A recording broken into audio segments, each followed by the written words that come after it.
Always do it on my own, so I gotta get through it. And the only thing I know is to love what I'm doing. Never give up, never slow, till I finally prove it. Never listen to the no's, I just wanna keep moving. Keep my head up when I act, head up, that's a fact.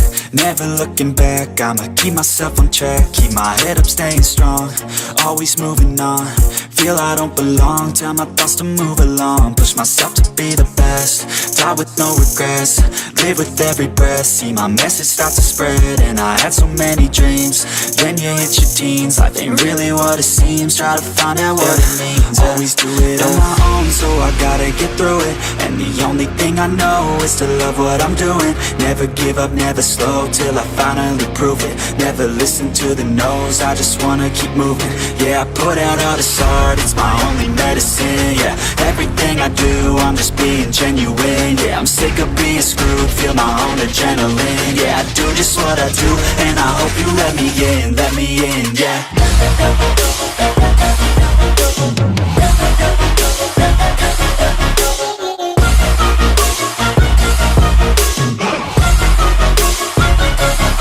I'm grateful, oh yeah, able, oh yeah, I'm stable, oh yeah, no label, oh yeah, you know me, I have only a path, I'm lonely, but damn, I'm going to win.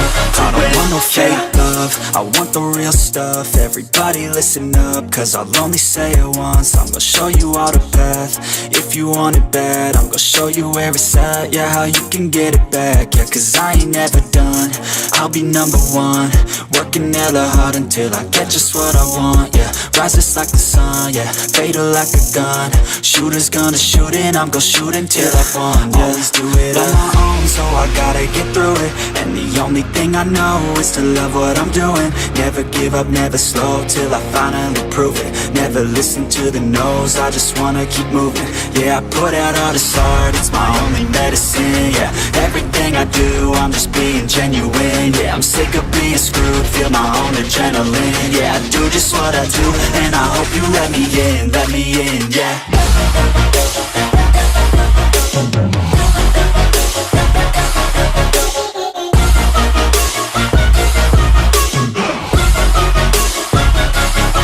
I'm grateful, oh yeah, able, oh yeah, I'm stable, oh yeah, no label, oh yeah, you know me, I have only a path, I'm lonely, but damn, I'm going to win, yeah.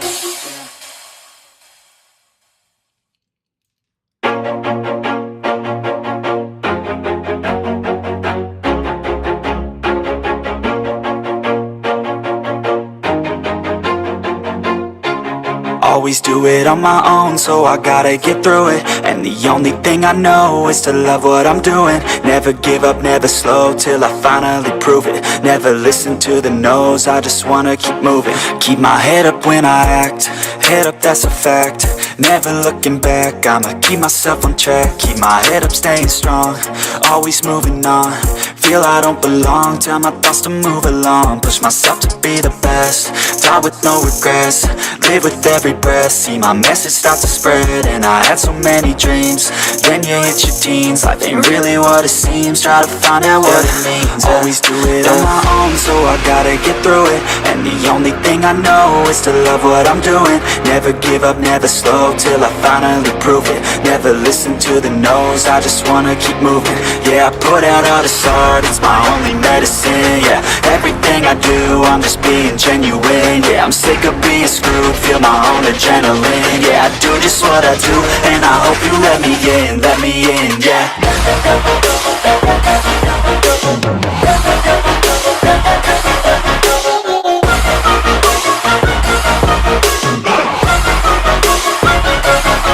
I'm grateful, oh yeah, able, oh yeah, I'm stable, oh yeah, no label, oh yeah, you know me, I have only a path, I'm lonely, but damn, I'm going to win.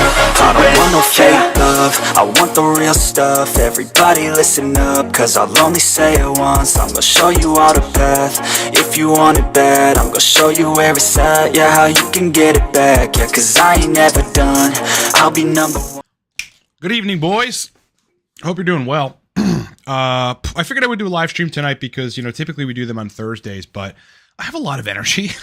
So it's just kind of sitting around after the workday thinking, you know what, I love to do a live stream and get some questions answered. So here we are, dude. What's been happening with me? I'm on day 5. Is it day 5? Actually, let me look at my notes here because I'm notating this. Of a 9 MEBC cycle. I am running 20 milligrams a day right in the morning with my supplement regimen before a meal. So far, I guess, yeah, this is day 5. So far, the common effects of 9-MeBC are pretty prevalent. Day 1 and day 2, like the monoamine oxidase inhibition, which is just like keeping neurotransmitters elevated, was pretty potently noticeable. That started to fall off on days 3, 4, and 5, which is useful, right? I think that's a good thing in that it's probably a homeostatic response in the brain to not keep neurotransmitters excessively elevated, because that can be problematic. I really do thoroughly enjoy the acute dopamine boost from it, as well as constantly maintaining dopamine, right? My libido and erection quality is always better after a cycle of 9-MeBC or anything dopaminergic, so I truly do enjoy that. And there comes times where I just feel like I need to kind of reset that system or do some work on it. I ran a cycle of Cerebrolysin. This was, I want to say early February or so. And I was really encouraged by the results of it in how I think. Like, it kind of took me back a couple years a little bit in terms of my memory and my general processing and perhaps a little bit of verbal fluency. So I'm going to be running another probably 2 mil a day cycle, or 2 mil every other day cycle of Cerebrolysin coming soon. I'm just waiting for this stuff to come in and to finish the 9-MeBC cycle, and kind of gauge the results from there. So lots of exciting things coming up for me to talk about on the channel, especially those two. When I'm finished with the 9-MeBC cycle, I will do a full breakdown of what happened from day 1 through day 5, through day 10 to 15, and then to day 20 on this 9-MeBC cycle. I'm really excited about it because every time I take it, there's profound changes and effects, and I'm back on it and I really love it. So that's basically what's happening with me. It looks like I do have some questions that I can answer in the meantime as we get some people here in the stream to populate this chat with questions. First one is on Danapazil. I know that that's a choline esterase inhibitor, as far as I remember. It breaks down the hydrolysis of acetylcholine. I'm not sure if it's doing that via inhibiting choline esterase, which is the main enzyme that's supposed to break acetylcholine down, or if it's by some other mechanism. But what do I think about it? I have not taken it personally. I think it would probably be comparable to Huperzine A. And I don't think it's bad to take so long as you're not doing that consistently. Side effects will certainly come if you're not an Alzheimer's patient or a dementia patient when you're taking choline esterase inhibitors, which this compound basically falls into that category of stuff. Otherwise, the only experience that I really have with that, or with compounds of a similar class, is Huperzine A and galantamine. I've used both, more so Huperzine A, and I always got pretty good benefits from them so long as the dose wasn't high. I once mistakenly dosed 1,000 micrograms of Huperzine A when I was an amateur in nootropics, and I had a really, really rough night. I was hallucinating. I tried to fall asleep, and my brain was like processing complex logical problems while I was trying to sleep. I had a little bit of being awake while sleep paralysis was happening, and I was nauseous and was throwing up. So that's what'll happen if you take too much of the stuff. So be careful. Welcome. Zarfed started taking teacrine at 25 milligrams. Low dose for sure, but if it's effective, it's effective. Because not doing training because of Ramadan. Oh yeah, this is Ramadan. I thought Ramadan was in the summer. Interesting. Well, happy Ramadan, bro. Hope you're doing well fasting. When I was in Iraq, we were there during Ramadan, and so I got to understand and appreciate what it is, what it consists of, what you guys do during Ramadan. So I truly, truly respect you for doing that. Because us Americans, we fast for any longer than 4 days and we're ready to kill each other or ourselves. So epic. All right. Samo is saying, hey, I have PTSD. Did it have effects on brain like prolactin? Did I take GABA and 5-HTP?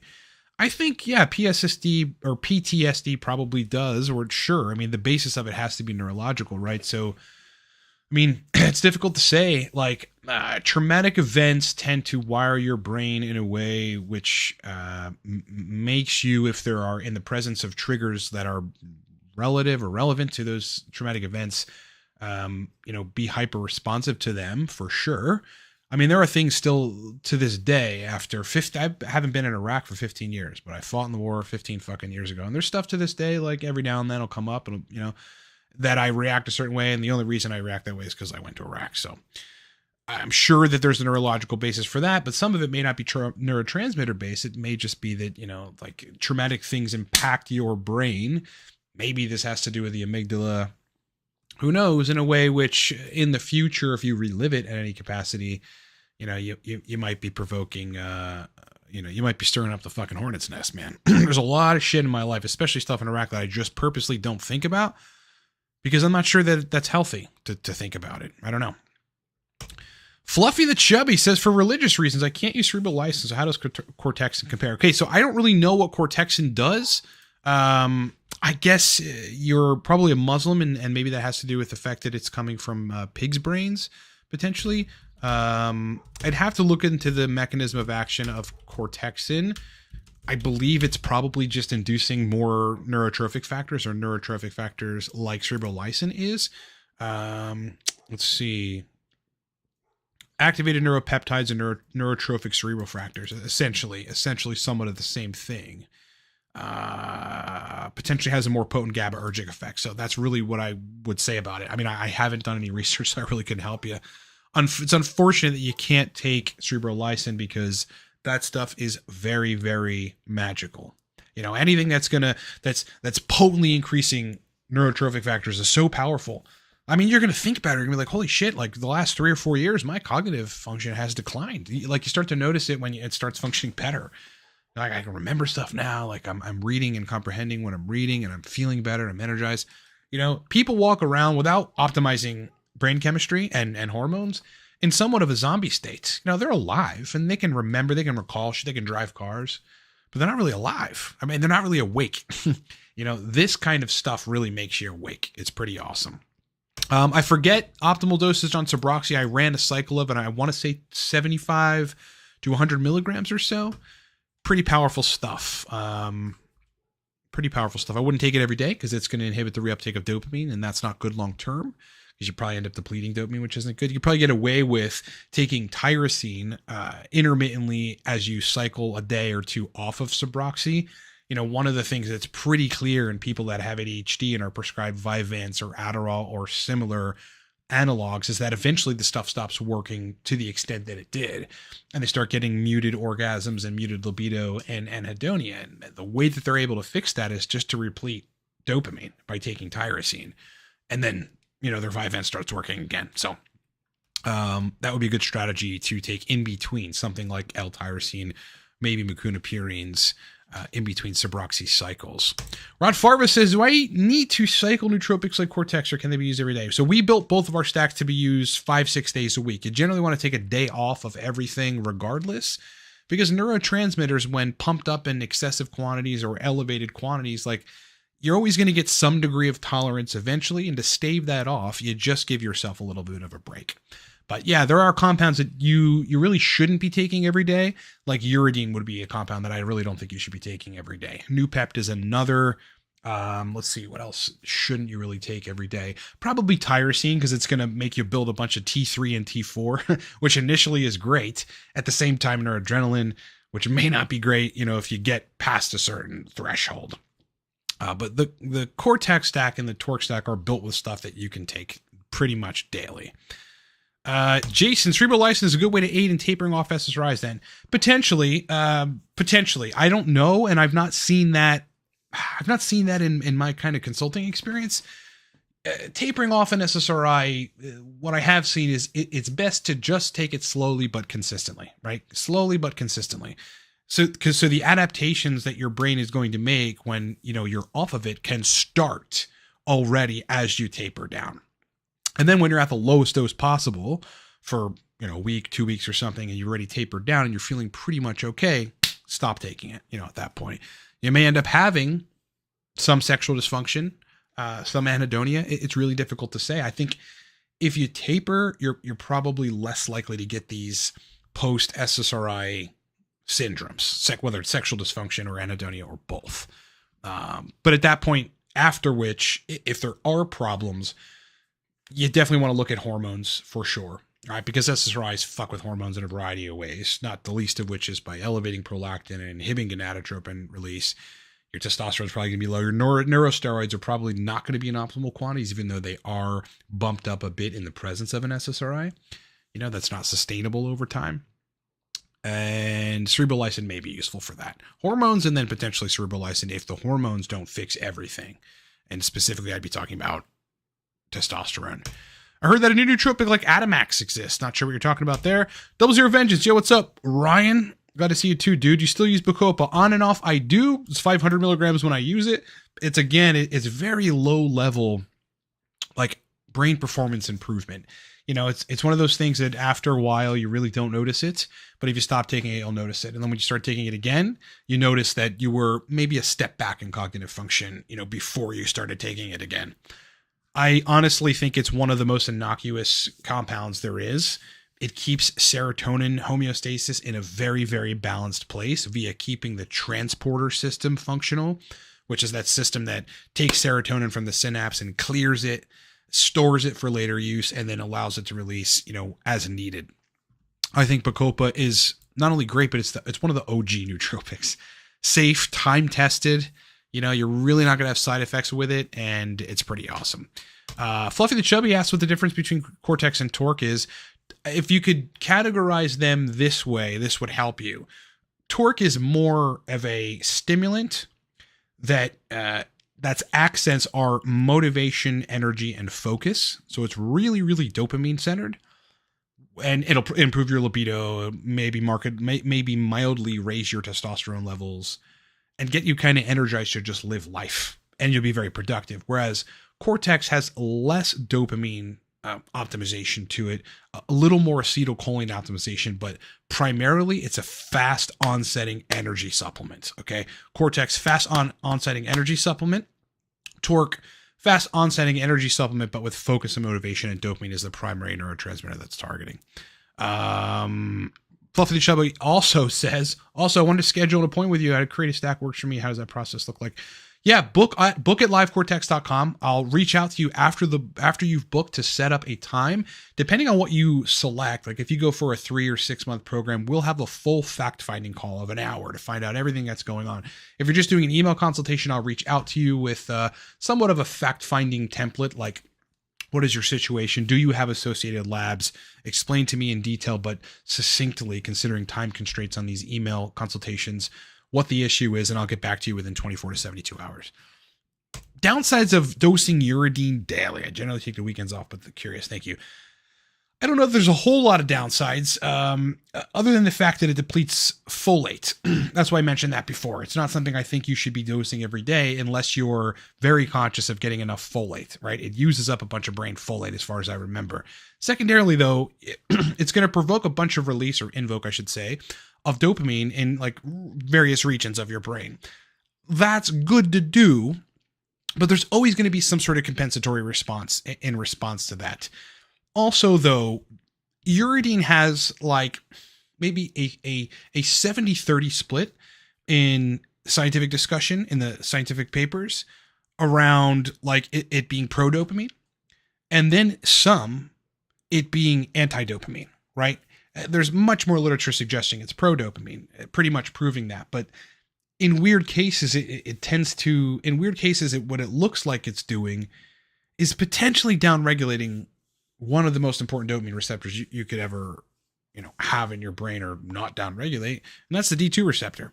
Can't prove that, but I've read a lot of papers on the potential for it to do that through some other mechanism that I really don't understand. So that's why I think you want to be careful with it.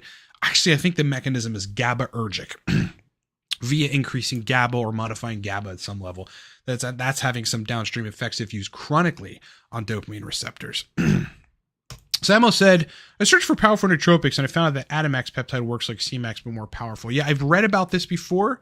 I don't remember exactly what it does. If it's comparable to Cmax, then yes, it would be pretty powerful. but I don't know about Atomax. I know C-Max works. I've taken that and it's pretty potent. More so for a dopamine style effect for me personally than anything else. It makes me daydream. It's really interesting. It makes me daydream. Which, on that topic, now that I'm on day 5 of 9-MeBC, this is why I like neurogenic compounds so much. I'm dreaming a lot more. I pretty much dream. I mean, I dream every night, but I don't always remember them.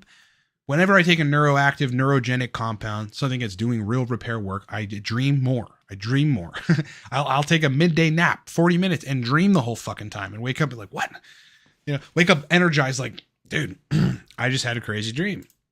And I'm really enjoying that. Again, I'll keep you guys posted on day 10, day 15, day 20. I'll probably just put it all together in one big video of like my experience with my latest 9-MeBC cycle.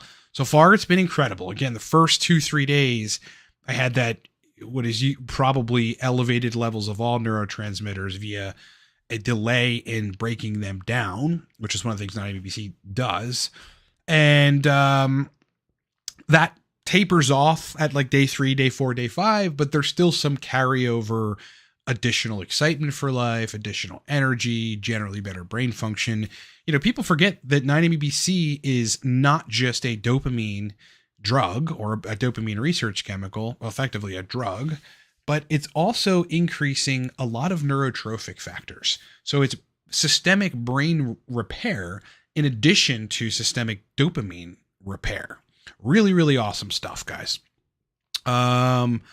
Seth is saying on the Ben Greenfield podcast, he spoke of peptides P21 stacked with Atomax was comparable to modafinil. P21, I'm not sure what P21 is, but yeah, I've heard Atomax discussed.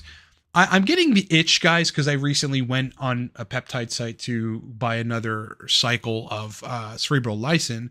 And I am getting the itch to try some peptides that I haven't tried. There's a lot. I mean, there's a lot of peptides that I haven't tried.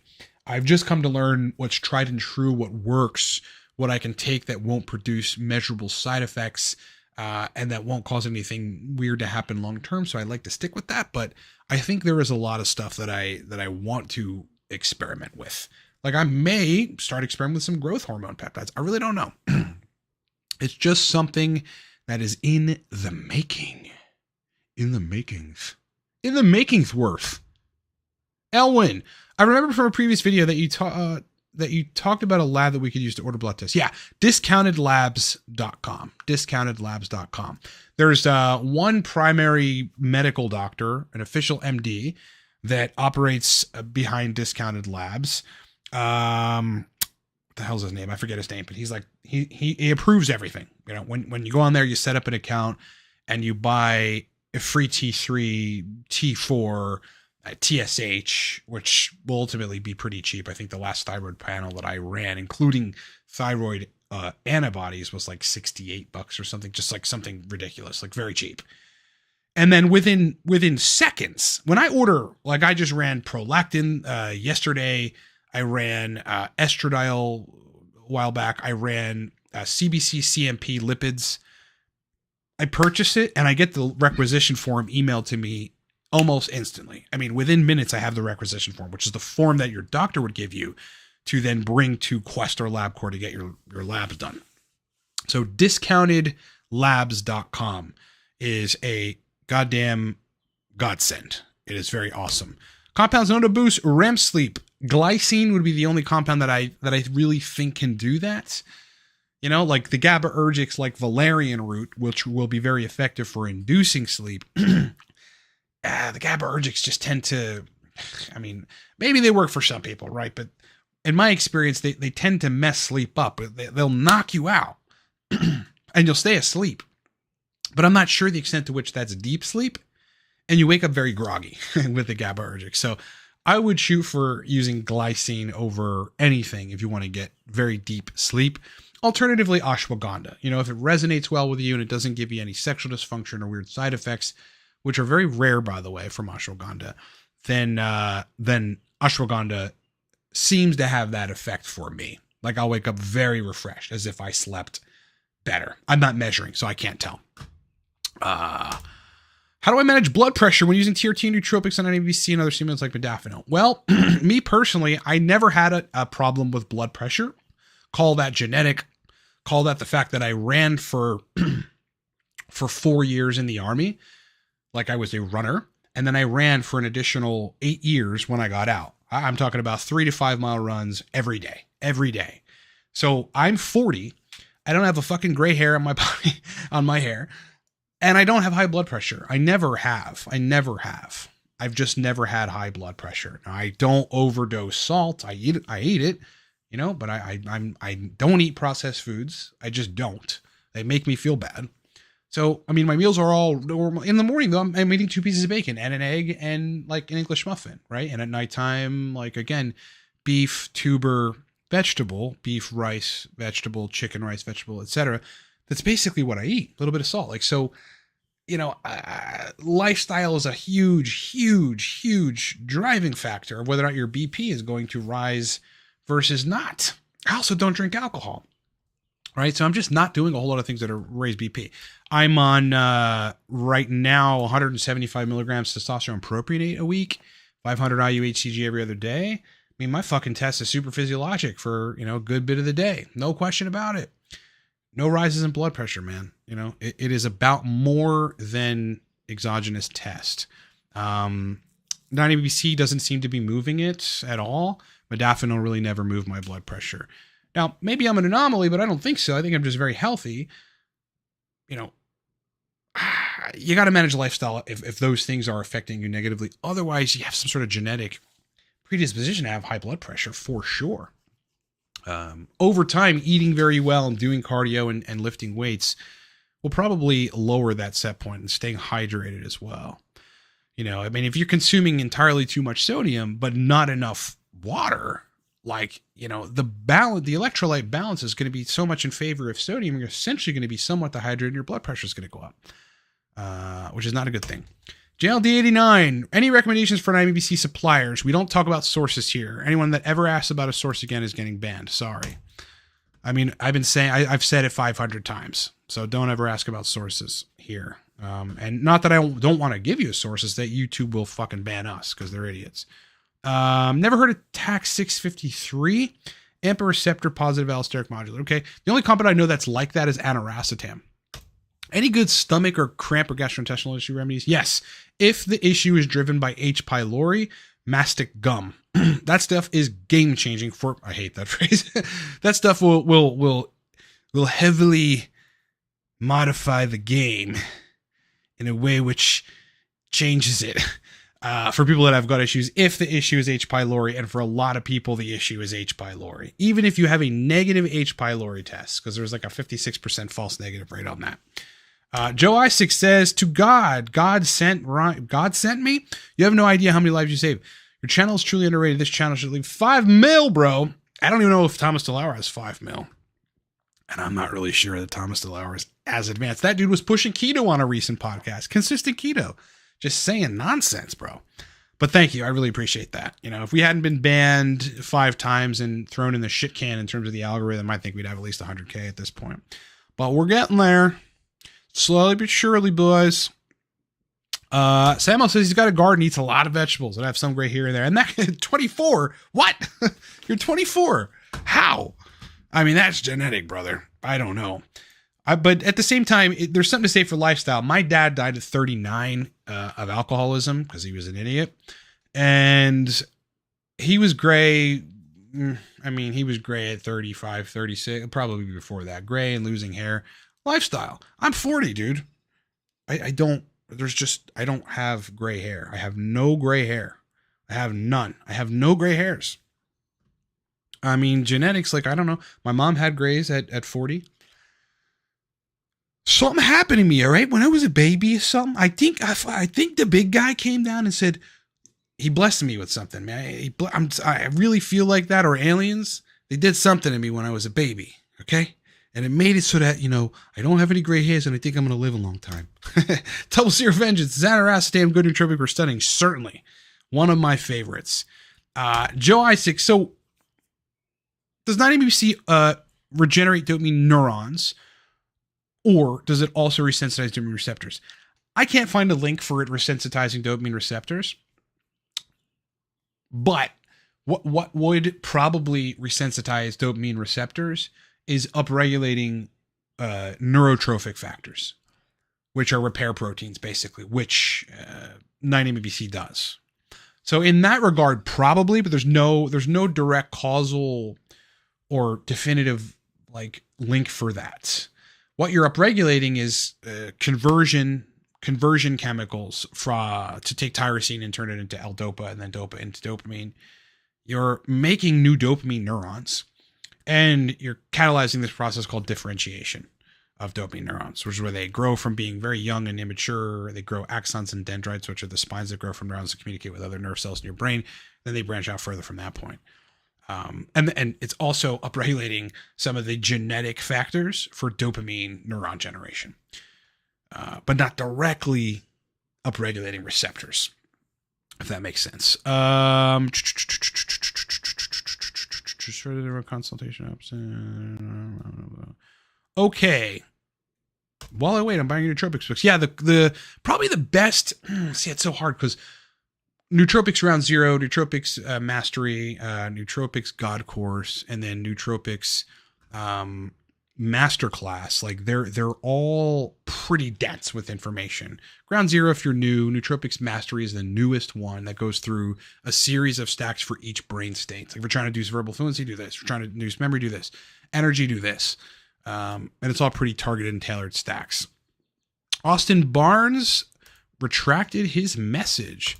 AG Sims, looking lean, brother. Keep it churning. Yes, I'm feeling really good, man. I'm dialed in on test prop. I feel pretty good, dude, all day. I mean, there's a lot of stuff that, I'm doing, right, that is kind of revolving, right? Like that makes me feel good. I mean, one of the pretty influential supplements that I've been taking, even though my thyroid numbers look pretty good, is desiccated bovine trachea. It's like thyroid gland from a fucking cow from New Zealand, and freeze dried. And I'm telling you, the stuff is magical. I'm looking at monitoring my thyroid numbers so that I don't go into hyperthyroidism, because I would hate for that to happen. But I don't think that that's the direction it's going. It basically just makes me feel very good and very energized. Interestingly, on that same front, just for the hell of it, because I'm working on dopamine at the same time with 9-MeO-bc, I took a little bit of tyrosine today, 200 milligrams. I definitely noticed it, and I'm feeling great. But otherwise, 5:30 a.m. at the gym every single day, 7 days a week. I'm the guy on Sunday that's there, the only person that's there at 5:30 with me, where the rest of the people that go during the week, okay, we'll give them props because they're there every day in the week, are not there, is this girl, Alexis, who's been my friend for 2 years. Since I moved to Pittsburgh, she was like one of my first friends. We see like the fireworks together here. Total platonic friend, by the way. Like there would never be anything between us. She's such a cool chick. She's there at 5:30 every Sunday and every Saturday morning. Just fucking churning it out, bro. I love it. So, I'm lean because I can't overeat, because my stomach just hates overeating. And so does my brain. My body just doesn't like it. And I'm working out every day. And my testosterone's fucking sky high. Love the microdose of test prop. I do the same for TRT. Yes. So yeah, right. I'm at this point running 25 a day. I was running 40 milligrams every other day. And look, that was pretty good. And sexual function was pretty good. But the trough, I was having low E symptoms on the trough. That just shows you the half-life is so short. And for someone that's metabolizing it quickly, it's just getting out of the system. I start pissing crazily to the point where I've got to hydrate like crazy, or I'll be dehydrated when estrogen's too low. So, I mean, it isn't that crazy, because 40 every other day is 140 milligrams a week. On 140 milligrams a week, testosterone, my estrogen was too low. So, nuts. Joe. So having dopamine receptors desensitized through drugs, which means dopamine won't have an effect without receptors, even if dopamine neurons are regenerated through 9-MeO-bc. Potentially, yes. However, again, with 9-MeO-bc, you're upregulating repair factors. So they should go and normalize the dopamine receptors if they're desensitized. I'm not sure which drugs you're referring to, but to my knowledge, there aren't many even recreational drugs that can completely downregulate dopamine receptors to the point where you'll need to do something to get them back. The only things I really know that can actually do that, there's a lot of speculation on the internet about downregulated dopamine receptors. People say this all the time. I've fried my dopamine receptors, or they're downregulated. The problem is usually the lack of tyrosine in their diet and a lack of conversion of tyrosine to L-dopa and then L-dopa to dopamine. It's usually not dopamine receptors that'll downregulate it. It's usually the dopamine system in general is like, limping. It's hurt. It's impaired. It's injured. And you got to figure out through usually neurotrophic factors and upregulating the conversion enzymes how to get that back to normal. The only things that really downregulate dopamine receptors are dopamine agonists at very high quantities and the real potent ones, the ones you get from your doctor. Potentially too, though, things like Adderall and Vyvanse, but more so they're depleting dopamine. Again, you can have somebody who's taking Adderall and the effect, they start getting diminishing returns from it and they start getting a little anhedonic, and then they take tyrosine and it restores the effects of their Adderall or Vyvanse. The whole problem wasn't dopamine receptors being downregulated. Issue was dopamine not being there in adequate quantities and maybe not projecting correctly. The thyroid stuff that I'm taking is bovine desiccated thyroid, freeze-dried thyroid capsules. I think it's called Evolve Health. Let me look at that real quick, because this is one of the most influential supplements in my regimen.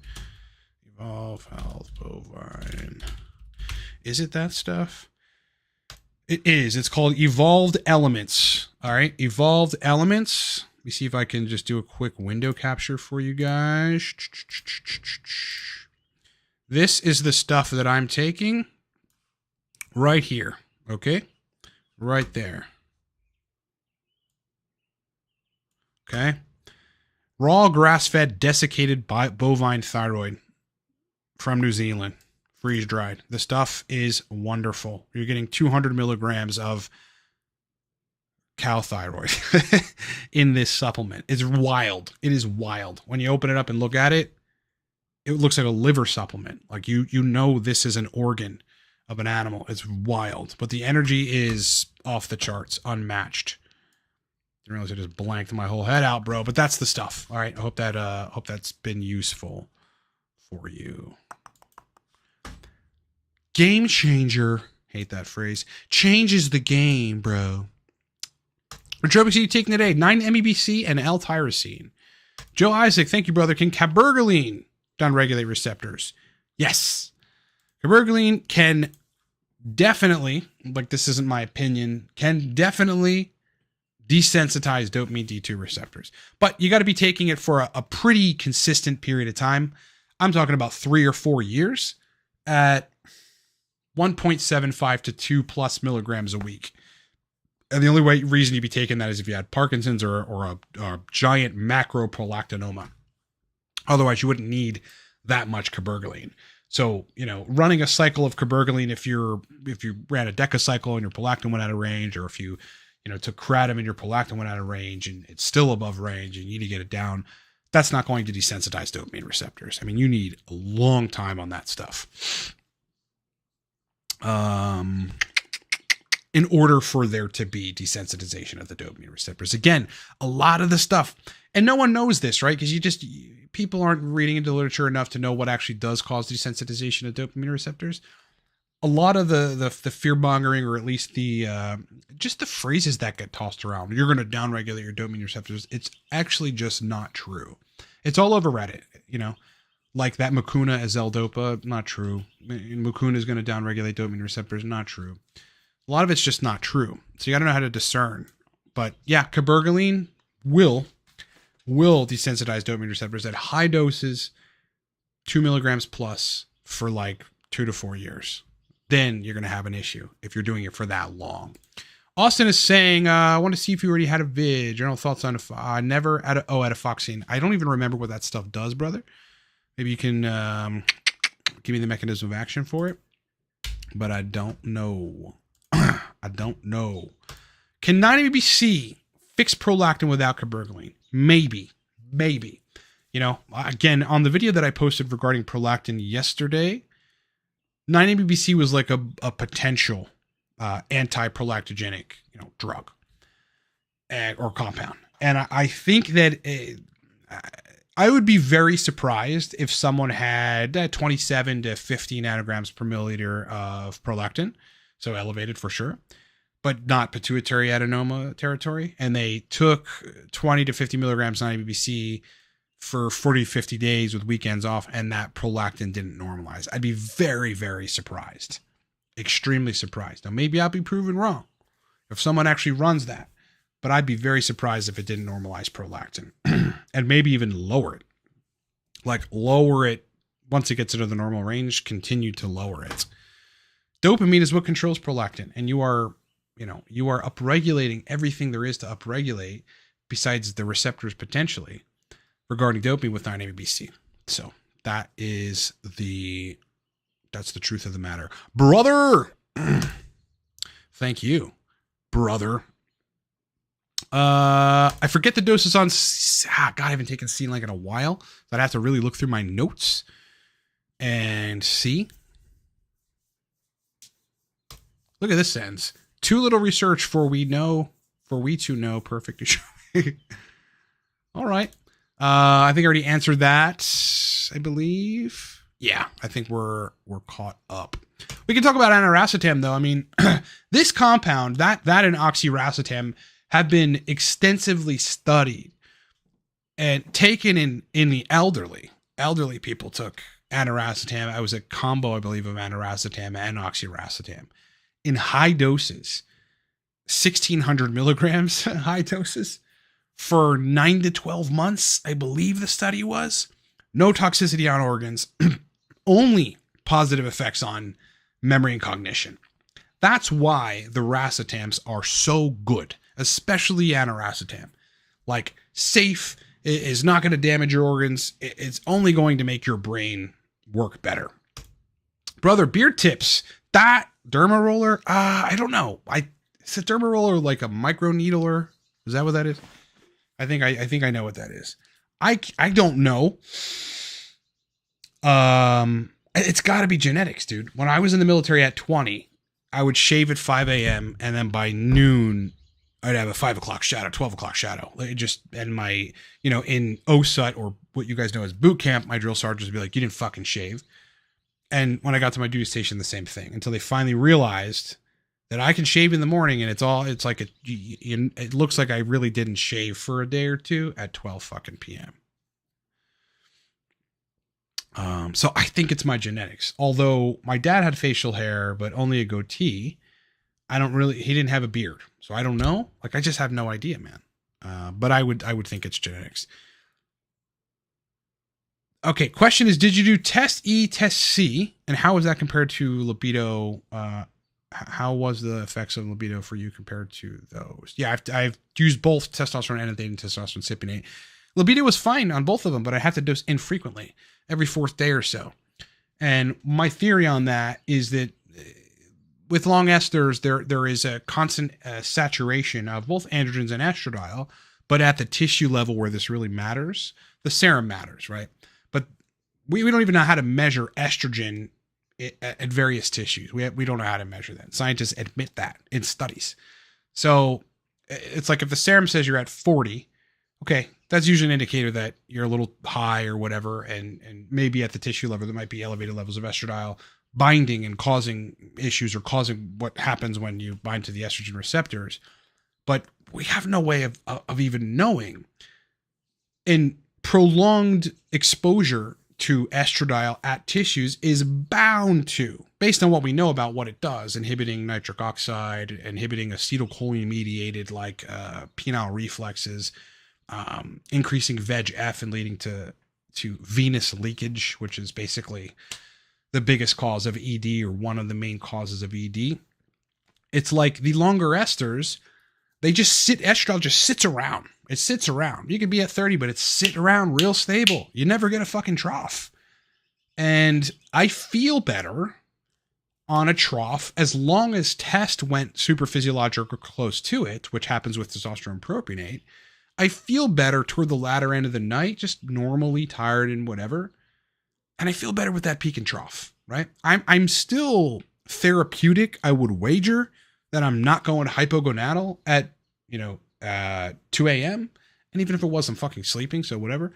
But yeah, I mean, nocturnal erections would indicate that that's not happening. And, I just like testosterone propionate so much better.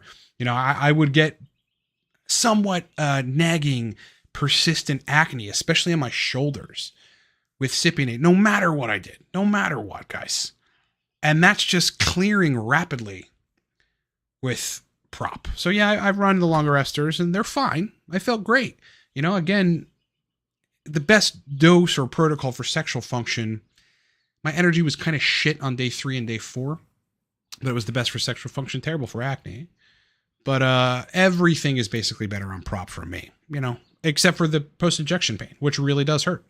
So you got to kind of weigh that out, Testosterone, by no means, TRT, is like a perfected treatment. It's just not. It's not. They make it look like it, and so the clinics do.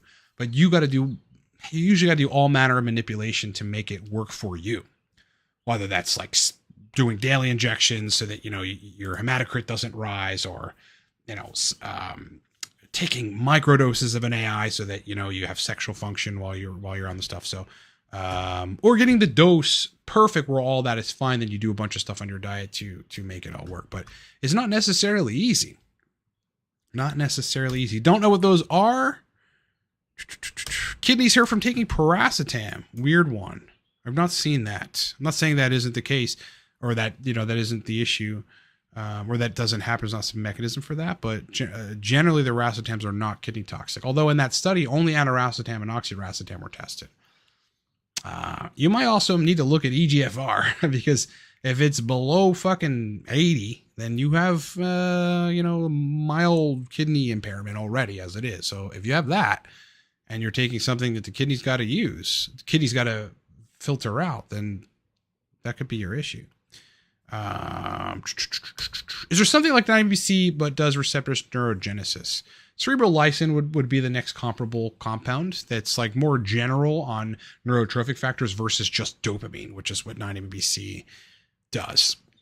Jeff has a question about aniracetam. Says, what's the milligrams that can fit into a 00 capsule? 758 milligrams. I know that because I deal with supplement companies or supplement manufacturing companies, and that's about the material that can fit in there. That number was given to me by a company called NutriScience Labs, who has since gone out of business. L-citrulline to Dapil, both were effective. Great. I'm glad they were. I mean, I don't know if it hard one.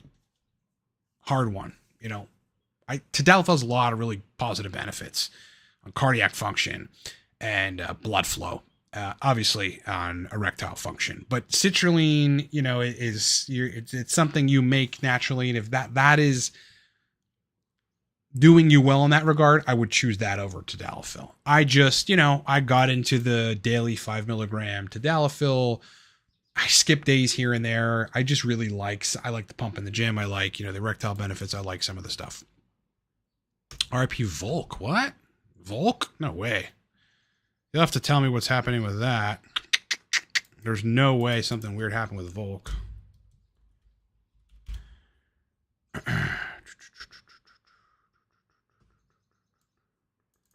Okay.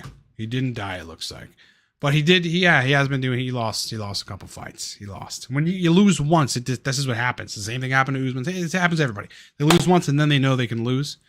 And then shit happens. Shit goes down the drain. Is the dog from Family Guy here, guys? The dog from Family Guy? Is he here? Roberto. Yo. He gave me $5 to call me the dog from Family Guy. Thank you, Roberto. I really appreciate it. Name's Ryan. Blind Robert Evans. Are you able to disclose where you get oxytocin spray? Again, can't talk about sources here. I have discussed it though in the video, I believe the video that I did on it. So watch the recent video and I kind of slipped it in there. But again, we just want to play as much or as close as we can to YouTube's rules. And the moment that we start giving sources, the moment they think we're affiliated with those sources, which is against their, TDA, RTD, RDA. I don't know what fucking acronym it is, bro. Just one of those stupid things. And probably the AI, like, hears things and associates. It's already disabled our comment section. I had to fight to get that back. Someone has an anecdotal for us, guys. TRT plus 2 to 10 milliliters Cerebrolysin plus rhodiola. Crazy good feels. Maybe feel like on phenibut, but healthy. Yeah, because phenibut's not that healthy. Or it's just I don't like the gross feeling of being overly GABA'd out, man. Don't like that. JLD on the prolactin 9-ABC front, I tapered up to 45 milligrams over 30 days, and levels dropped from 650 to 250 milli-International units per liter. Besides a few months on cabergoline, otherwise sat at 600. Do you have a pituitary tumor? What's causing that, or were you on kratom or something? Skilled the question. Thoughts on using C-Lank or increasing neurogenesis while using 9-MeBC? I really wouldn't think that you would need to add anything else to increase neurogenesis on 9-MeBC. I think you pretty much got it covered. $2 super chat from Roberto. Appreciate that, brother. Where are you from, man? Are you from down south? Are you from South America? Where are you from, brother? Appreciate the super chat, man. I mean, you could probably get away with dosing Cerebrolysin and 9-MeBC at the same time. I personally, I'm just very conservative these days because I've done a lot of things. Like, I think I've made mistakes or I've experimented and all kinds of fucked up shit has happened. So I'm very conservative these days. So I don't know if I would dose Cerebrolysin and 9-MeBC, but I'm going to dose them in pretty close proximity because after this 9-MeBC cycle, I'm probably going to run Cerebrolysin again. Less of a dose and frequency that I did last time. Maybe like 2 milliliters every other day or a few times a week or something. I'm really looking forward to that because Cerebrolysin was powerful, but I stopped it after the cycle was over. And I was like, kind of feel like I could have continued. There's also reports of when taking high doses of Cerebrolysin very consistently, lots of brain fog. And that might be neurogenesis mediated. Like you're doing too much neurogenesis and you might not have the B vitamins to support that. Who knows? Like we really don't know. You might not have the amino acids to support that. You might not have an intracellular or neurological camp to support that. So side effects can happen if you're dosing it very high. So that's why I'm going to go back to Cerebrolysin and this time just dose it slightly differently. And I am very excited. So this is a person, no tumor, no kratom. Endocrinologists are out of ideas on why it's elevated. Is your estradiol high and has it been? Do you smoke marijuana? Are you drinking a lot of booze? Those things will raise prolactin. And there are a lot of other things that can raise prolactin too. If there's a supplement that you're taking or a drug that you're taking that has any action on the dopamine D2 receptor, it's going to elevate prolactin. And if you are extremely hypothyroid, your prolactin is probably going to elevate. In fact, hypothyroidism can manifest as pituitary tumors. Look it up. Look it up, as Alex Jones would say. Look it up. Look it up. Last cycle of 9-MeBC was 10 milligrams. I got a different liquid tincture. It's 33 per milliliter.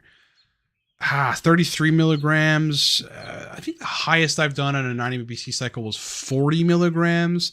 And I think at day 10 or so, I felt borderline overstimulated and I had to reduce the dose. So I don't need that much optimization or whatever elevation of monoamines that was giving me. So it was just entirely too high of a dose. I could get away with a 40 to 50 milligram one-off dose or like a couple days in a row of 9-MeBC, and then it would start to overstimulate. That's why I found for me personally 20 milligrams is great. I get the benefits. I don't get side effects. I don't get photosensitivity. I don't get anything negative except for like a better brain. I forget the mechanism of kava, but yes, you want to avoid kava. How to manage gut water bloat, slightly elevated E2. Sensitive ranges, top of 29, so you're at 31. Sensitive E2, would you avoid an AI? At 31, I would not take an AI. No, definitely not. Yeah, I mean, if you actually have water weight bloat, which, I mean, if you're urinating really infrequently, then that would be a reason to validate. That would be validative of the fact that you've got a lot of water weight bloat. And if you confirm that for sure, then just take about 1 gram of calcium D-glucarate per day. About 1 gram. And within 3 to 4 days, that estradiol is going to start climbing, going to start trending downward. You're probably going to urinate more and you'll be urinating out some estradiol, and that serum estradiol level is going to change. I think people are sensitive to all kinds of numbers relating to E2. And so I'm not going to say that that's a fine number. Who knows? Maybe you need to be at 25. Maybe you need to be at 25. I've seen that before. I mean, I have a TRT doctor that's a good friend of mine that he's like, I get my guys between 18 and 25 and they feel perfect if they just can stay there, right? Above that, problems. Below it, certainly problems. And that he's been doing this for years, longer than any YouTuber has been doing it. This guy sees patients every day and looks at bloods for decades. So that would be my suggestion on that. We have a anecdotal about Cerebrolysin. Did Cerebrolysin for a long time. First 20-day cycle. Then consistently as nootropic stimulant worked great. Never got good effects from Cerebro. I got instant good effects. I got instant good effects from Cerebrolysin. Never had brain fog. Interesting. And what was your dose? Doesn't look like I have a dose here. But yeah, some people won't have, any negative from Cerebrolysin.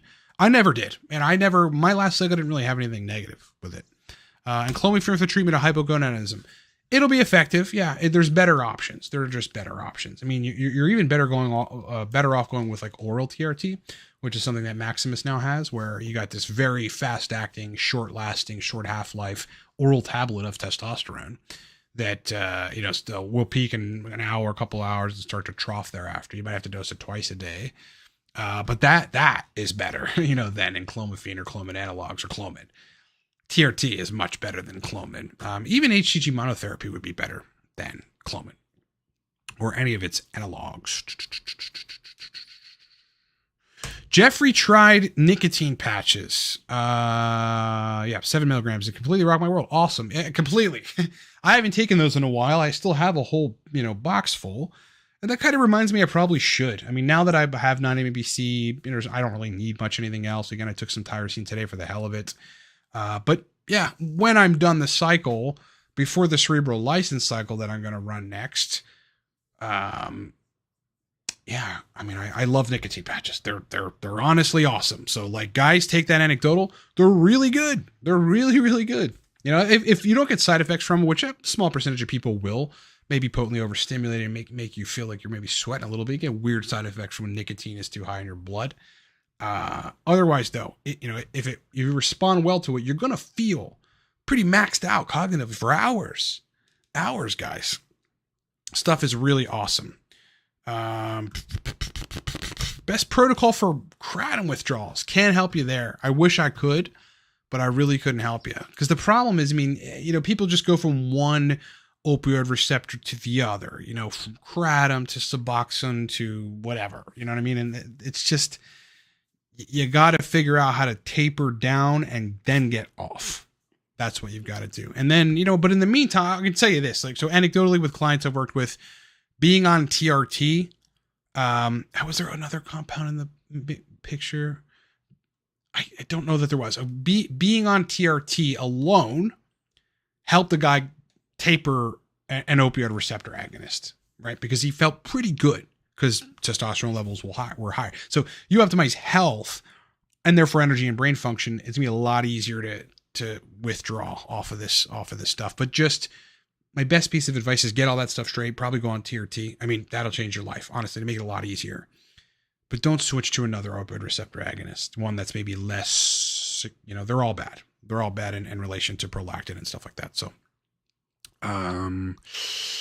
never took the initiative to buy intramuscular needles. Got to use my Cerebrolysin though. Yeah. I think you can inject Cerebrolysin sub-Q, but I inject it intramuscular and I would inject it intramuscular. You could do shallow IM in the ventral glutes.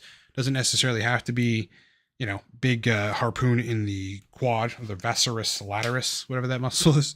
Doesn't have to be that, but probably best. Things to stack torque with. Your best bet would either be Cortex, but you run the risk of being overstimulated, so you got to be careful doing that, or a nicotine patch and some espresso. Okay, I did a video titled I found the NZT stack. Yes, that was a little clickbaity. But when people take that combo of torque plus 7 milligram nicotine patch plus a shot of espresso all at once, you'll see why I titled the video that way. It's very, very strong, dude. If your house needs to be cleaned, it's getting clean, bro. If you got something on your to-do list that you're you're kind of sitting on, it's getting done, bro. It's going to get done and done fast, real fast. Any other questions, guys? If you got them, post them. Otherwise, I think we'll kill the chat. No idea about Lyric. I'm not really sure what it's doing, as well as like, man, what the withdrawal is like and what exactly that's doing. Interesting question though. Yes, the importance of 9-MeO-BC. I mean, look, these things come about like because scientists are studying drugs for disease states. And this was studied for one of the most notorious dopamine disease states in the world, Parkinson's. You know, and there's just so much like optimization of the underlying factors that contribute to a good dopaminergic system that 9-MeO-BC can't be overlooked. And there's a lot of really positive anecdotals, not just for me, man. I mean, they're all over Reddit. So that compound is really something else. It's really something else.